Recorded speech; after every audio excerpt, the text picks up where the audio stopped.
B'siyata d'shmaya, we're going to learn Shabbos Daf Samach Daled. We're going to start on Daf Samach Gimel Amud Beis, 6 lines from the bottom of the Amud. And we're in the middle of this topic, and we're going to discuss it now a little bit with more clarity and a little bit at more length in the Gemara. We know that a typical piece of material, a cloth, a garment, is only going to become tomei if it has the right size.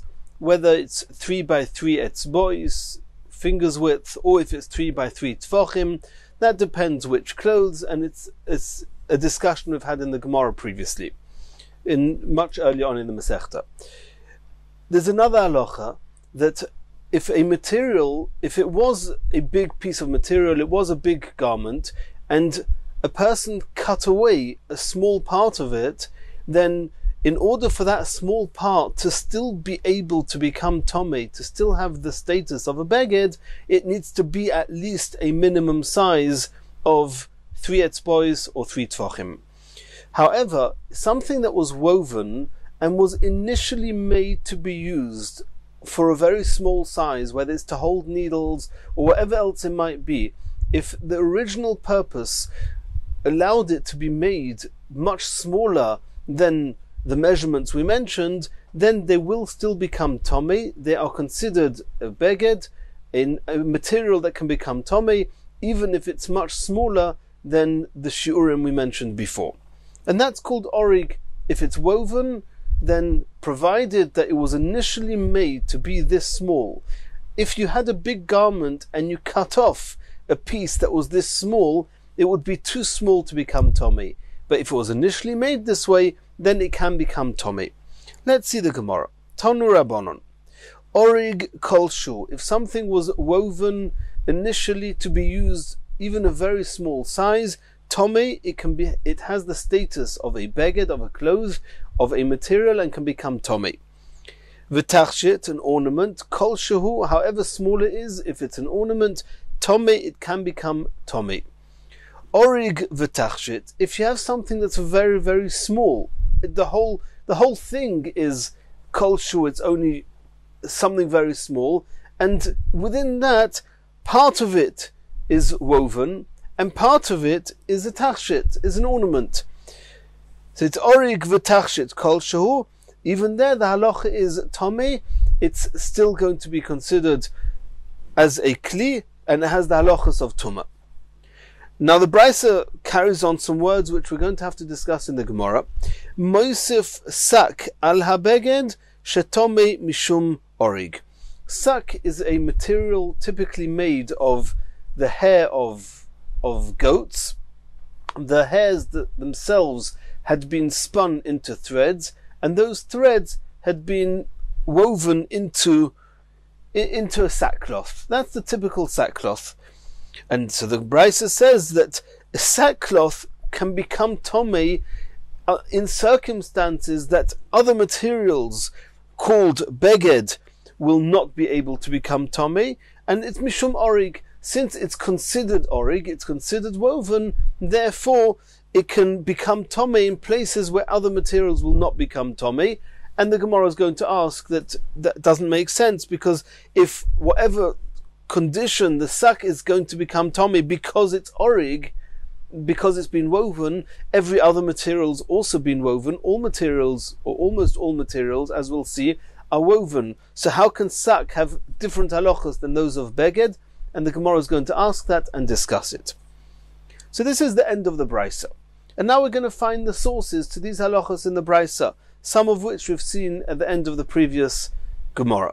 Omar Rava, orig kol shehu tomei. What's the source that anything that's been woven, and however small it is, tomei, it's going to be tomei? You learn that out from oy beged. The extra word oy, which seems to be unnecessary in the pasuk, is coming to teach us that not only regular clothes become tomei, but even anything that's been woven and it's smaller than the typical shiurim we mentioned, but since it was initially woven to be used this way, it can become tomei. Tachshit kol shehu tomei. Where do we learn that an ornament, however small it is, will become tomei? Mitzitz, we learn that out from the tzitz, which is what we learned in the previous sugya, It's a head plate which the Kohen Gadol would wear on his forehead. Orig v'tachshit kolshu, when you have something which is partially woven and partially an ornament, and altogether it's just a very, very small, it also can become Tomei. Where do we learn that from? Mikol kli maisa. It says in the Psukim regarding Midyon, that we mentioned in the previous Shia, that when they took the loot from Midyon, then the Pasuk says, any klei maisa, which means every type of fashioned vessel, kli, can become Tomei, and there we're talking about Tumas Meis, and the Pasuk says that it had to be purified as every other Tumas Meis. On day 3 and day 7 it had to be sprinkled with the Paraduma, etc. Omar le'ahu mirabonon l'Rava. One of the Chachamim asked Rava, Hahu b'midyon ksiv. This last pasuk that you mentioned, Mikol Kli Maisa, from where we learn that Orig v'tachshit kol shehu is Tomei, that's a pasuk it says by Midyon. Midyon is only talking about Tumas Meis, which is a very severe type of Tumah. Where do we learn that an Orig v'tachshit kol shehu can become Tomei, even not Tumas Meis but Tumas Sheretz? If a sheretz touches it, that it's going to become a rishon l'tumah. Omalei, so Rav explained to him, Gomar kli mihosam.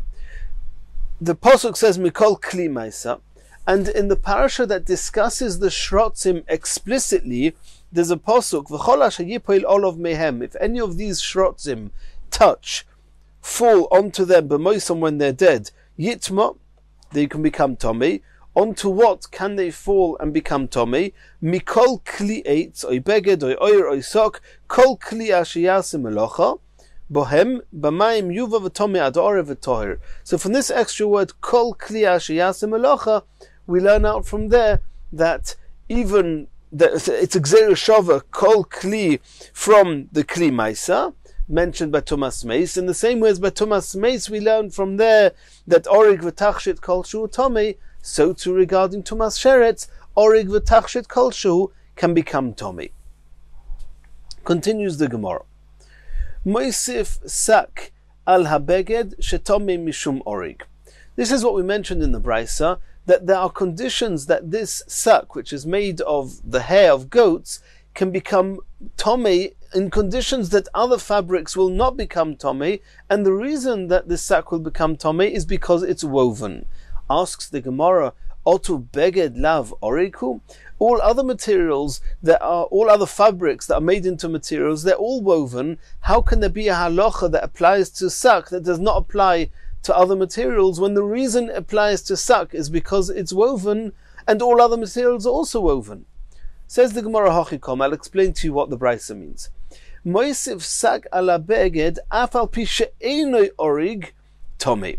I mean, sak is different to other clothes. Of course, if it's woven, it has the same halachas as all materials. If they're woven and they're initially made to be used small, they will become tomei. But however, in the case of the sak that we're talking about here, it was the strands of hair from the goats spun into threads, and there are occasions, which we'll discuss in a moment, where these threads are actually not woven, they're just braided. They're just braided into an ornament, and even though other materials, if they're just braided, they do not have the status as it would if it was woven, and if they were so small they would not become tomei. This sak, this noitzo shel izim, the materials made of the hair of goats, if they've been spun into threads, even though they have not been woven, they've just been braided, they already have the status of a beged and can become tomei however small they are. And the reason for this difference is that other materials are not normally used this small for anything, and therefore they are not going to be called a kli to become tomei. However, this sak is more commonly spun and then braided into an ornament, and therefore it can become tomei even though it's very small. And the Gemara is going to ask, Lemay Chazi, what would they typically braid these strands of sak, of the hair of the goats, what would they use it for even though it's very small. Says the Gemara, it was typical for a poor person who wanted to give a piece of jewelry and ornament to his young daughter. He would braid 3 strands of this thread made of goat's hair, and you would hang it onto his daughter's neck, and that would be much smaller than a typical size of a beged. And here we say that even though it's not been woven, it has the same halachas as other materials if they would have been woven, even though it's been braided. However, other materials, if they've been woven, it has that status. If it's only been braided, it does not become tomei. And that's what it means, moisif sak ala beged, that sak can become tomei on conditions that a beged cannot. Shetomei mishum orig, it has the status of orig, of being woven, even though it was not woven, it was just braided. In contrast to all other materials, that if they were braided and not woven, they do not have this status as if it was woven. Continues the Gemara. Tanu Rabbanon. And here we're going back to that pasuk regarding tumas sheretz, that it says in the pasuk, Oy beged, oy oyer, oy sok. Sok, the sackcloth material, ainli elo sok. We only know that material that was made of this goat's hair, that was typically worn by shepherds, by human beings, it was worn by these shepherds to protect them from the rain, then these materials can become tomei, tumas sheretz. That's what it says in the pasuk, oy sok. Minayin l'rabbi says hakilkeli ve'es habchevek. How do we know that these type of straps, which were typically used on horse and other animals to tie down the saddle or to tie down whatever needed tying down, and there the goat's hair was spun into threads and it was woven, but it's not typically worn by a person? How do you know that they too can become tomei? Talmud says in the pasuk oy sok, the extra word oy, or the pasuk didn't have to write it. The pasuk wrote it to tell me there's a extra type of sak which also becomes tomei, referring to these straps. Yochel shani marbe es hachavolim ve'es hamashichos. What about ropes or other measuring strings, which were also made of the hair of goats, but they were not spun into threads? It was just a whole bunch of hair that was braided together. Could it be that they also will become tomei? Talmud loima sok. No, in the parasha of tumas sheretz it says sok. Ma sok, in the same way as a typical sackcloth is only if it's tovi va'orig, if it's been spun into thread and woven. Afkal, so too, in order to become tomei tumas sheretz, it needs to be tovi va'orig, it has to be also spun into thread and also woven. So that's all regarding the different types of materials or things that were made from the hair of goats.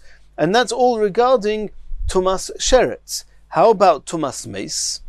Hareu oimer b'meis. In the parasha of meis, what does it say? It says, V'chol beged, v'chol kli oyer, v'chol maise izim, v'chol kli eitz tischato. This was by Midian, where all these materials were found in Midian, and they had to be purified because they had the status of tumas meis. So it says there in the pasuk, V'chol kli oyer, any vessel made of hides, of skins, v'chol maise izim, or anything that comes from goats, v'goymer, etc., tischato, they had to be purified. L'rabbi says it's coming to add and to tell us chakilkoli ve'es hachevek. These straps that were attached to the harness or to the saddle of an animal, they will become tomei. We learn that out from v'chol ma'aseizim. The extra word v'chol tells us even these straps. Yochel shani marbes hachavolim v'samashichos. I may have thought that these strings, these measuring strings and these ropes, they too can become tomei meis. Says the Gemara, no. V'dinhu timei b'sheretz v'timei b'meis. We know that sackcloth, we know that anything that's made from the hair of goats can become tomei of sheretz and can become tomei of meis, as we've discussed. Ma kashe timei b'sheretz. We saw before regarding tumas sheretz, loy timei elo tovi v'orig. It will only become tomei if it's been spun into thread and woven. Afka shetime b'meis, so too, regarding tumas meis, it will only become tome lo time elo tovi v'orig, only if it's been spun into thread and woven, to the exclusion of these ropes that have not been spun into threads and or woven. So the Gemara says that it's logical to learn out from sheretz to meis that by sheretz we had a posuk. We learnt it out from sak, ma'asak tovi v'orig, afkol tovi v'orig. So we're learning out here meis from there, and we just say that tumas meis will not be more stringent than the tumas sheretz. Says the Gemara, hein, is that so? Im heikel b'tumei sheretz sheikalo, neikel b'tumas hameis shechamura. The Gemara is wondering, is that so? Just because regarding tumas sheretz, which is a more lenient type of tumah, we say that these ropes will not become tomei, is that a reason to say that by tumas meis, which is a more stringent type of tumah, that they shouldn't become tomei? Says the Gemara, Talmud loima, you're right. We can't learn it out from there. We have a posuk from where we can learn out that these ropes will not become tomei tumas meis. Talmud loima beged v'oir, beged v'oir, l'gzeira shava. We have a gzeira shava. We have the same term used twice, once by sheretz and once by tumas meis, and therefore, since we have a similar term, we can learn one from the other. Nema beged v'oir b'sheretz. In the parasha of the sheretz that we mentioned, it says beged and oir. V'nema beged v'oir b'meis, it also mentions beged and oir regarding tumas meis. So we learn gzeira shava. Ma beged v'oir ha'amur b'sheretz. Just like with beged and oir, which is mentioned by sheretz. Lo yitime elo tovi v'orig. Only something that's been spun and woven can become tomei. Af beged v'oir ha'amur b'meis. Lo yitime elo tovi v'orig. So too regarding tumas meis. Only on condition that it's been spun into threads and woven, it can become tomei to the exclusion of these ropes. And the Gemara continues now with another halacha we can learn from this gzeira shava. We know that whenever there's a gzeira shava, where there's a common term between two parashas, then we can learn halachas from either to the other one. So just a moment ago we learned an halacha from sheretz to meis, that in the same way as sheretz, it's only going to become tomei if it's tovi v'orig, so too tumas meis. And now the Gemara is going to learn halacha of tumas meis to sheretz. Ma beged v'oir ha'amur b'meis. Tomei kol ma'aseizim, because we'll remember, in the parasha of the sheretz, it doesn't say kol ma'aseizim, it says sok, which happens to be one of the ma'aseizim, one of the uses of the hair of a goat is to make this sackcloth. But there were other things as well. They would make the straps, which were called the kilkili and the chevek, and they would make with it the ropes, the chavolim and the meshichos. But in the parasha of sheretz, it just mentions sok. And we learnt out from oisok, from the extra word, the Gemara learnt out before that so too the kilkili and the chavok, but the chavolim and the meshichos are not included.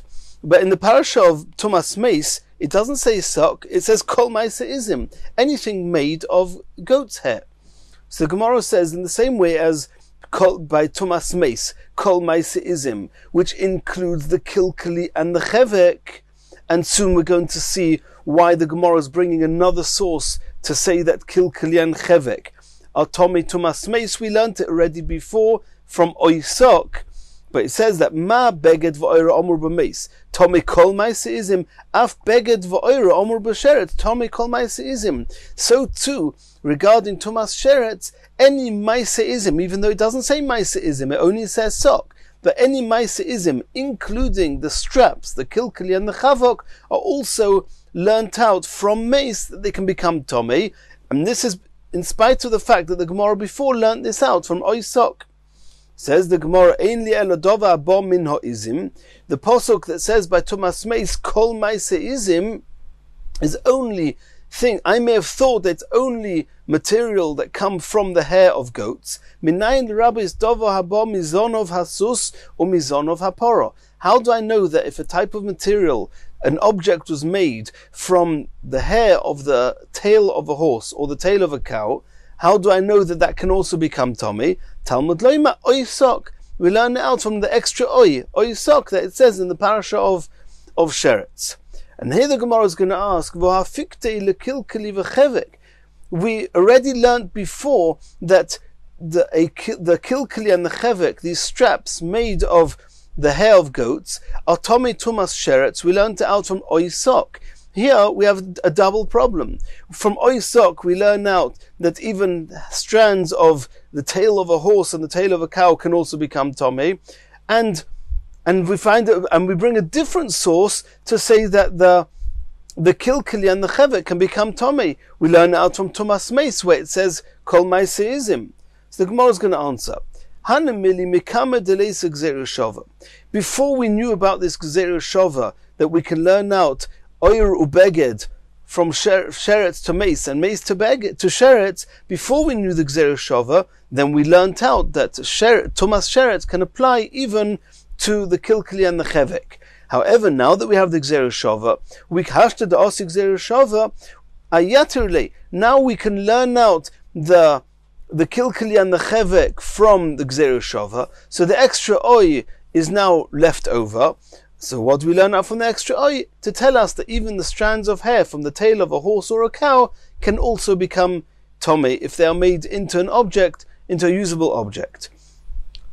Says the Gemara, now the Gemara is continuing. Ve'ein li elo b'sheretz. We only know from oisok that Tumas Sheretz can apply to materials made of the strands of hair from the tails of a horse and a cow. But Tumas Meis minayin, how do I know that Tumas Meis can apply to something made from the hair of the tail of a horse or a cow? Says the Gemara V'dinhu. I can learn it out from logic. Timei b'meis v'timei b'sheretz. We know that there's a concept of Tumas Meis and there's a concept of Tumas Sheretz. Ma'akash timei b'sheretz. Also, dova bo mizonov asus umizonov apora k'maiseizim. In the same way as regarding Tumas Sheretz, we learnt from the oisok that anything made of zonov asus and zonov apora has the same halachas as maiseizim and is tomei af kshetimei b'meis. Also, dova bo mizonov asus mizonov apora k'maiseizim. So we learn out from that it makes sense. It's logical that if a sheretz, if Tumas Sheretz, which is more kal, which is a more lenient type of Tumah, it can make even Mizon of Asus or Mizon of Apora Tomei, so we take it for granted that Tumas Meis, which is more Chomor, will apply to anything made of Zon of Hasus and Zon of Apora. Says the Gemara, Hein, is that logical? Does that make sense? Im harbe betumas erev shimeruba. You can see that it's much, much harder for this more stringent type of tumah to apply. The stringent type of tumah that it takes 7 days and you need to be sprinkled with a parah aduma, that never happens unless something actually touched the mace. So you see, it's very difficult to attain that level of tumah. So just because tumas sheretz, which the type of tumah, which means you have to go to the mikveh, wait till the night, and then you're tohir, and those halachas apply across the board to all the tumahs, it's much easier to receive that type of tumah. So maybe only tumas sheretz can apply to zon of asus and zon of apora, but not tumas meis, which is very, very stringent type of tumah. That's what the Gemara means. Im hirbe betumas erev shehi meruba. If you're going to increase and you're going to include into Tumas Erev, which is Meruba, which is very common, it's only Tomei till the night, you're going to include in there the Zon of Asus and the Zon of Apora, Narbe betumas Shiva, are you going to also include into the stringent Tumas Shiva, the Tumas Meis, which is Tomei for 7 days, Shehi Mu'etes, which is very rare, and the only way that can actually apply is if something touches a mace? Talmud Loima says the Brayse, okay, I'll tell you what the source is. We learn out from Beged V'oir, l'Gzeira Shova. We have that same Gzeira Shova we mentioned before. Ne'emar beged v'oyer b'sheretz. It says beged v'oyer b'sheretz. V'ne'emar beged v'oyer b'meis. Ma beged v'oyer amur b'sheretz, oso dov abo mizonov asus umizonov aporo, k'maisizim. Af beged v'oyer amur b'meis, oso dov abo mizonov asus umizonov aporo, k'maisizim. We learn out from that gzera shova that the same halacha of sheretz applies to tumas meis. Continues the Gemara. Umufna. Umufna means that this word is free. It means it didn't have to say it in the posuk. There are different types of gzera shova. There's a typical gzera shova where the term used in both places are actually free. They're actually not necessary in either place, and the reason the Torah wrote it was in order to teach us the gzera shova.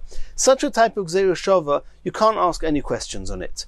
That's what these words were put for, to teach us that the halachas are similar and there's no questions asked. However, if they're not mufna, then in some cases you can say, just a minute, it's not really free, these words, and I have reason to believe that you should not be able to say the gzera shova. There's a logic that would say that don't learn out A from B.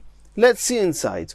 Umufna. The Gemara says, if you can learn out tumas meis from tumas sheretz, it must be this is a gzera shova where the oyer ubeged are free, and therefore you can't ask a question.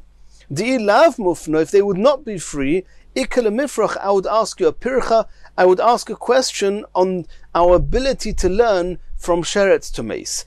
Ma le sheretz shekein mitame b'ka'adosha.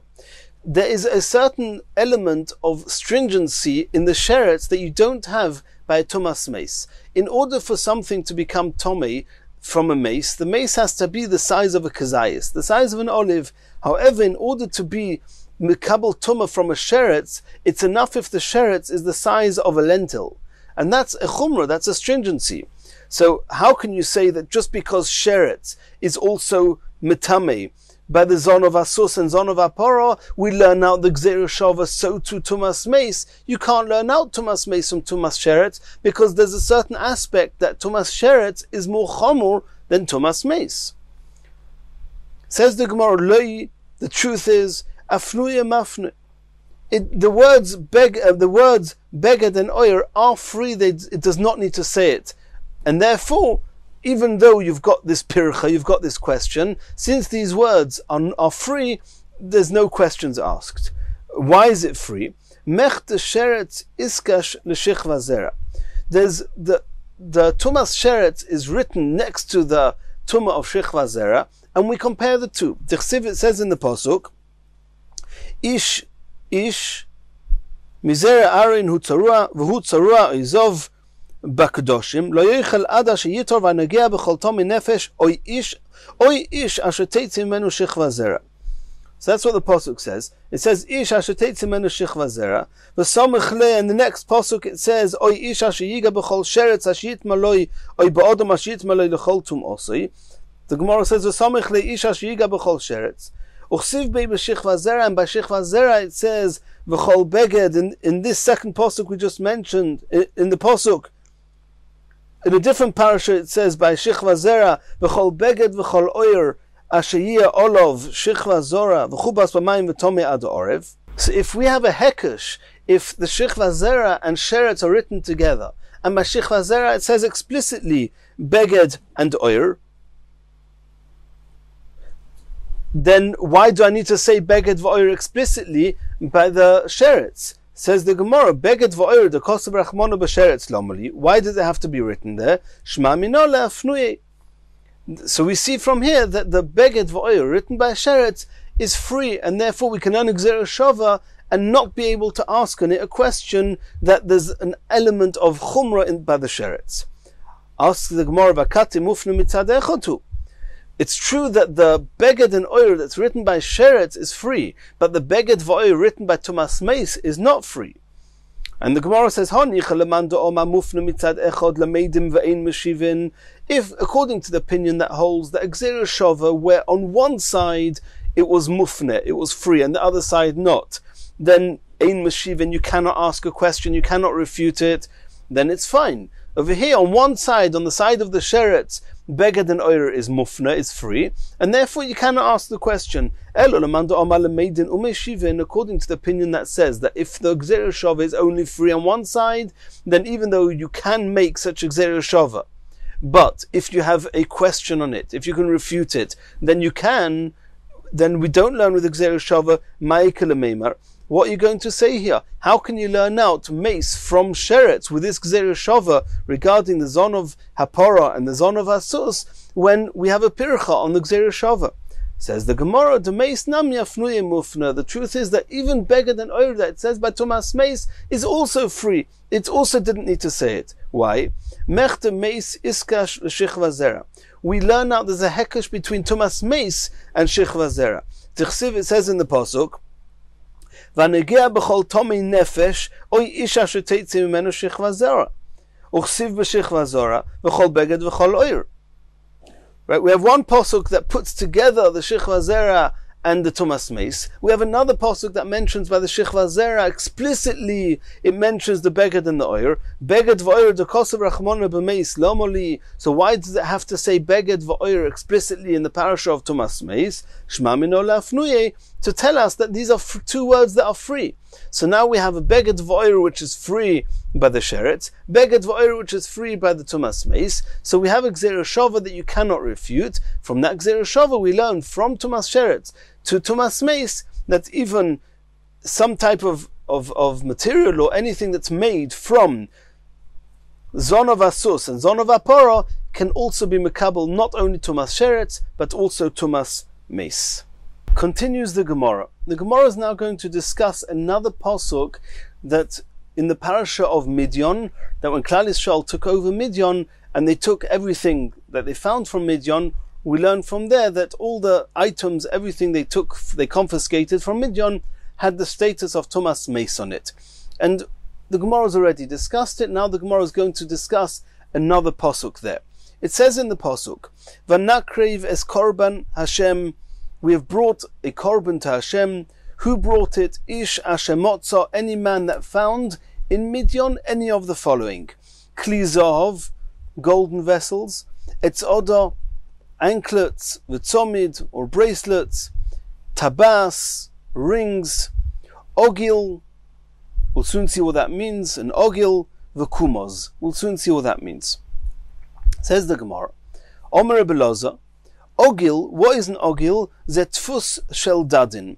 This was a type of ornament that was a type of cast that a woman would wear over her breasts. Kumaz, what's a kumaz? Zetfus shel beis harechem. It was an ornament that was cast on the. It was cast of the womb. Omer of Yosef. Rav Yosef says, if so, I understand the Targum. The Targum says on the word kumaz, it says mochich. The word mochich comes from the same term, dova mevi lidei gichuch, something that brings to gichuch. Gichuch is levity, and that's often associated with lewdness.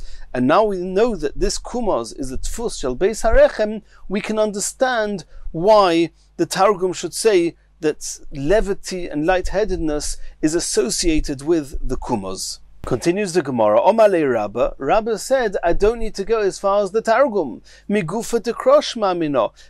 I have reference to this explanation of kumaz in the word kumaz itself. Kumaz, the letters of kumaz, they spell out kan mokoim zimo.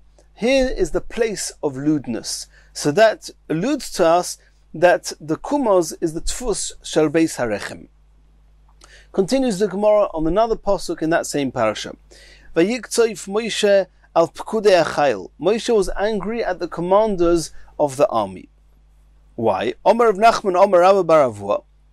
Omer len Moshe liYisrael. Moshe Rabbeinu asked Klal Yisrael, Shemo chazartem lekilkulchem orishoin. Could it be that you've reverted back to the same misconduct, the same aveirus you've done previously? When you met up with the women of Moav, there was some very serious aveirus that were happening, and here you're bringing a korban to Hashem. So it would seem that you were doing aveirus again, and you're trying to atone for those aveirus by bringing a korban. Did you fall into the same trap with the women of Midian as you did with the women of Moav? Omru loi, so the Yisrael said to Moshe Rabbeinu, Loi nifkad mimenu ish. There's not a single man amongst us was missing, which means that no, everything was in order, we did everything the way we were supposed to, nobody fell into that trap. Omar lehen, so Moshe said to them, Im kein kapara lama, so why are you bringing a korban? Why do you feel you need a kapara? Omru loi, they said to Moshe Rabbeinu, Im midei aveira yatzonu, we escaped having done the Averis, Baruch Hashem, but midei hiru lo yatzonu. Whilst we were busy in Midian, there were some improper thoughts that crossed our minds. We did not manage to escape them in an absolute way, and therefore miyad v'nikra v'es korban Hashem, we brought a korban to Hashem in the hope that this korban will atone for those negative thoughts that we had whilst we were fighting Midian. Says the Gemara, Tana de Beri Bishmal, why did the Klal Yisrael in that generation need a kapara, need atonement? Says the Gemara, says the Tana de Beri Bishmal, is because they feasted their eyes on lewdness when they were busy conquering Midian. Omar of Sheishes, in the pasuk we mentioned before, the ornaments that were external, like the rings, are written together with those ornaments that were most supposed to be hidden, like the kumas, for example. Anyone who gazes even just at a little finger of a woman, where typically she would wear a ring, it's ki'ilu mistakil b'mokom ha'torfa, it's as if he gazes at the place of her nakedness, which is where the kumas was put. And to teach us this, the pasuk puts the typical rings written together with the kumas to tell us how severe it is even to look at just the little finger of a woman. Says the Mishnah, Yoitza isha, a woman is allowed to go out on Shabbos b'chutei sar, when she's braided into her own hair. She's braided strands of hair that are obviously not the hairs growing on her head, bein mishelo, irrespective of whether it's her own hair that's been cut and she's now braiding into the hair that's still on her head, bein mishel chaverta, or hair that she's taken from her companion, bein mishel behema, or even strands of hair taken from an animal. She's allowed to braid them into her hair and go out with it on Shabbos. There's no issue of chatzitza, because when two strands of hair are tied together, the water can still flow between them. Therefore, there's no risk she's going to take them off in Rosh Hashanah, and therefore she's allowed to go out with it on Shabbos. Ubetoitefes, and we've already seen this is talking about an ornamental plate on her forehead. Ubesarvitin, and the bangles hanging down onto her cheeks. Bisman shehem tfurin, on condition that they are tied to her hat. That's the first stage of the Mishnah. The next part of the Mishnah, Bakovul, a woman is allowed to go out on Shabbos with an ornamental woolen cap, Ubepeah nochres, or with a wig, Lechotzar, but only to a chotzar. She's allowed to go out with it into a chotzar where there's no Rishus Harabim. She cannot go out into a public domain with it, but she can go out into the yard with it. The next stage in the Mishnah, B'moich sheba ozno, u'b'moich sheba sandalo, u'b'moich she'etzkino l'nidoso, which is a type of wad she puts in her ears to collect the fluids there, or a wad that she puts for extra comfort in her shoes, or a wad that she puts to collect the dam nidois, or b'pilpul, or something which she puts in her mouth, which is a very sharp smell. And if she's got a bad smell in her mouth, she's allowed to put that into her mouth. She's allowed to go out with that in her mouth. Or begalgal melach, or with a lump of salt in her mouth. V'kol dover hasheniten eteich pia, or anything else that she's put in her mouth. Or brivad shelo titein lekatchila b'Shabbos, on condition that she did not intentionally put it there on Shabbos. She didn't first put it there on Shabbos. If it was there from before Shabbos, she's allowed to go out with it on Shabbos. But she should not put it in on Shabbos. Ve'im nofal, and if it falls out of her mouth on Shabbos, loy tarzir, she should not put it back in. Shein toiteves, false tooth. Shen shel zov, according to some pshatim, shen shel zov is the shen toiteves, the false tooth made of gold. Others say different reading here, but let's read it. Pashtus Shen Toiteves, which is the Shein Shel Zov. Rebbe Matir, Rebbe says you're allowed to go out with it on Shabbos. The Chachomim Oisrim, and the Chachomim say it's also to go out with it on Shabbos. Says the Gemara. Utzricha. At the beginning of the Mishnah told us that a woman is allowed to go with braided strands in her hair, and says Bein Mishelo, if it's her hair, Bein Mishel Chaverto, if it's her companion's hair, and Bein Mishel Behemo, if it's the hairs of an animal. Why do I need the Mishnah to specify all three? Says the Gemara, Di Ashmi'in on Di Da. If it only says she can go out with strands of her own hair braided into her hair, Mishum Deloy Mois, it's not repulsive, and nobody's going to laugh at her. No one's going to laugh at her. There's no risk that she's going to take it out on Shabbos. Aval Chaverta. But if it's from her friend, De Mois, it's a little bit repulsive. Eimer Loi, since her friends may ridicule her, and she'll get embarrassed, and she'll take them out on Shabbos, and she'll carry them. V'yoshmi'inon de chaverta, and after the Mishnah told us that she's allowed to put in the strands of hair from her companion, and we're not concerned that because it's a little bit more repulsive than her own hair, that her friends are going to ridicule her, that's all because the bas minahu, her friend, her companion, and she, two human beings, so her hair is not as repulsive, and therefore nobody will ridicule her. Aval de behema lav bar minahu, but the hair of an animal, which is a completely different species than a human, eimeloi, I might have thought that it's more recognizable, and people are going to laugh at her more, and therefore she's going to maybe take it out on Shabbos, and it should be asa. Tzricha, that's why the Mishnah had to tell us that you're allowed to go out even with those strands. Tana, we learnt in a brisa, a young girl or young woman is not allowed to go out with the strands of hair of an old woman. An old woman, typically her hair would be white, and if a young person goes out with white hair, then it's very noticeable. Her friends will ridicule her, and she'll take it out, and she might come and take it out on Shabbos. And also an old person is not allowed to put in the hair of a younger person. Just imagine a 95-year-old woman is going out and in her hair is braided a dark black hair. It doesn't make sense. People are going to notice, they're going to ridicule her, and she'll carry it on Shabbos. Says the Gemara, an old woman who's wearing the hair of a younger person, shevachula, it's an enhancement for her, and even during the week she would go out like that, and therefore I may have thought that people won't ridicule her so much.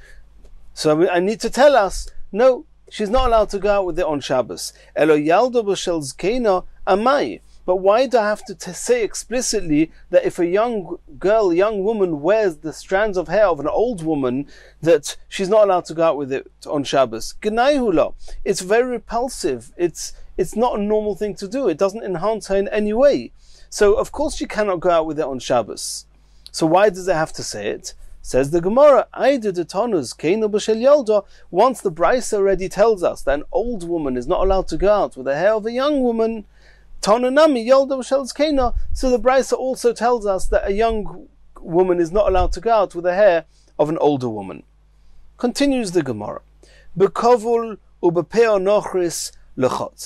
A woman is allowed to go out with this kovul, this ornamental woolen cap, or with a wig, but she's only allowed to go out with it into the yard and not into Rosh Hashanah.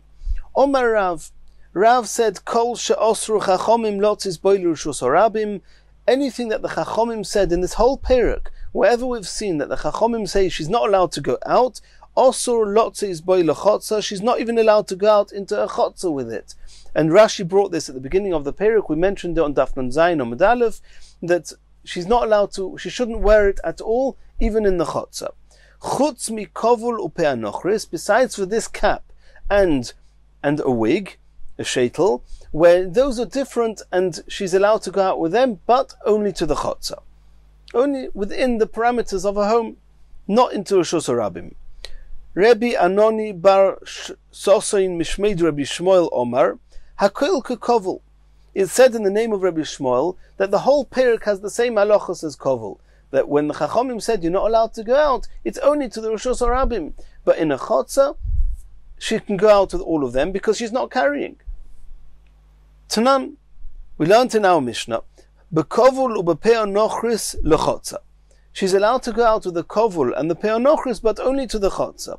Bishlei mele Rav, according to Rav that we just mentioned, nicha, we understand what it says in the Mishnah.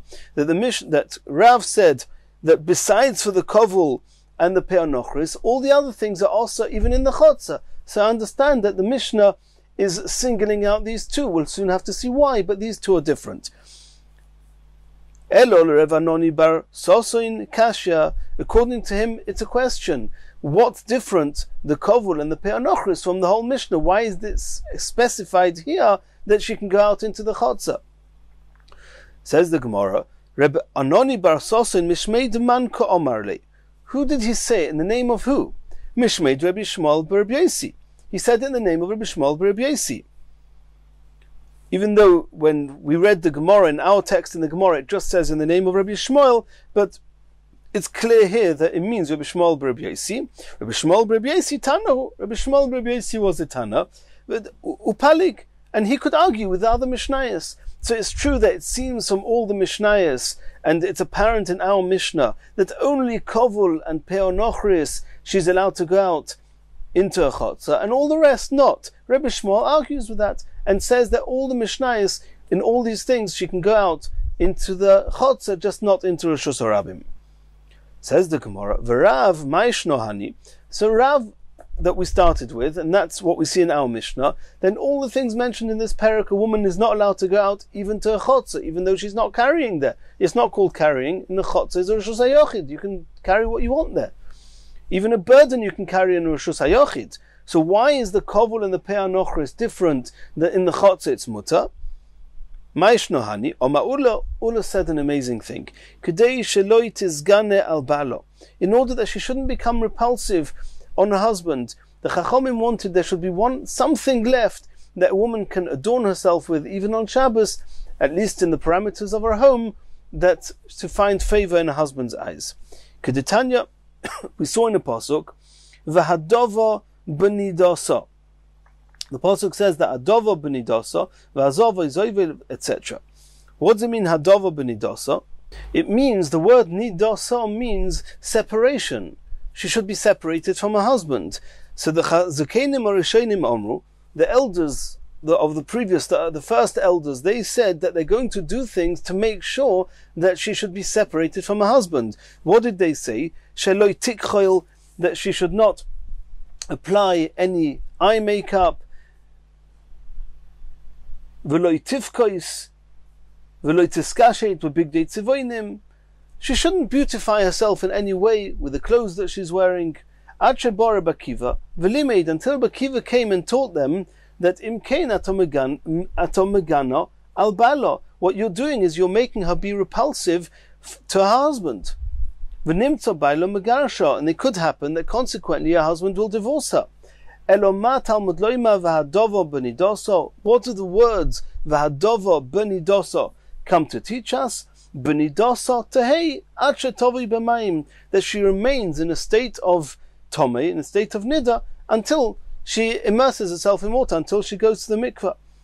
And that's what we learn from this pasuk. And since we see that Rabbi Akiva was so careful to make sure that a woman should not become repulsive to her husband, therefore, that's how Ula explained the opinion of our Mishnah and Rav, that even though the Chachamim said that a woman is not allowed to go out or not allowed to wear most of the things, most of the ornaments mentioned in this perek, or many of the ornaments mentioned in this perek, but we have to leave some type of ornament for a woman that she can adorn herself with, and those two are the kovul, which is a very ornamental woolen cap, and the peor nochris, and that way she can find favor in her husband's eyes.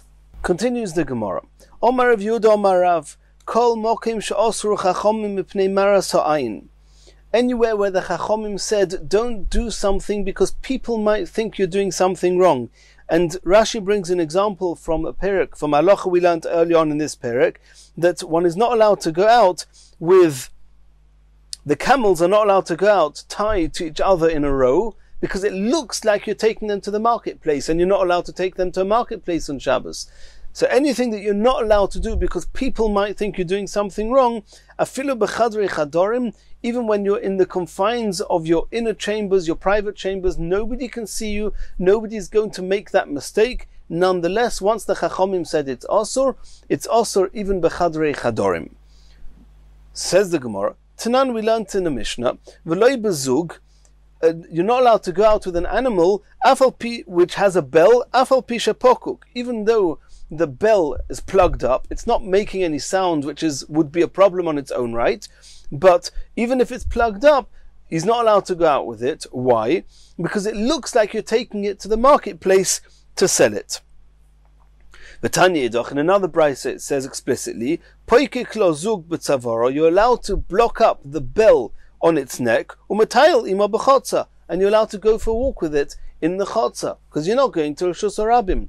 So you see here that even though the Chachomim said it was also to go out with it into Rishus Harabim because people will think you're going to the marketplace, nonetheless in the chotza it's mutter because there's nobody there to accuse you, to misunderstand what you're doing.